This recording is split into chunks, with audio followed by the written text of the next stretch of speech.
Certainly, I can create a horror story with a similar theme.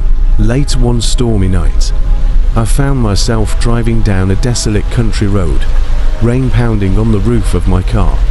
The flickering light of my headlights cast eerie shadows on the trees that lined the winding path. As I navigated the lonely road, a sense of unease settled in the air. Suddenly, my car sputtered to a halt, leaving me stranded in the darkness.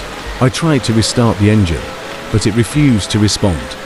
Frustration and fear crept over me as I realized I was miles away from any sign of civilization.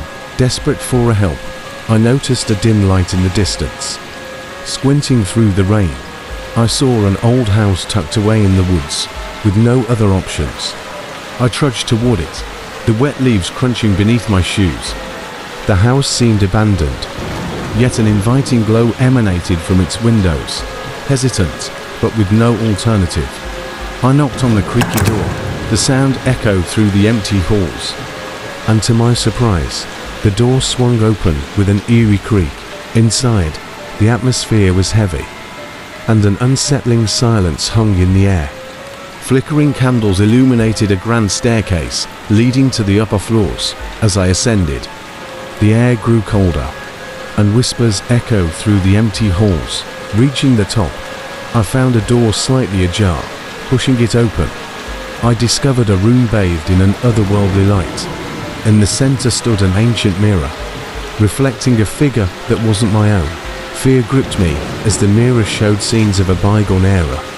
Ghostly apparitions trapped in a time loop, their eyes pleading for release. The room seemed to pulse with a dark energy, and I felt an invisible force tugging at my very soul. I stumbled backward, realizing I had stepped into a realm where time was distorted and the spirits of the past lingered.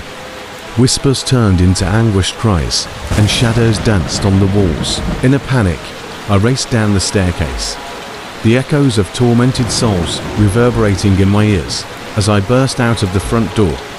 The storm outside had intensified, the wind howled, and the trees seemed to writhe in agony. As I made my way back to my car, the house behind me vanished into the storm, leaving only the memory of an encounter with a supernatural force that defied the boundaries of time.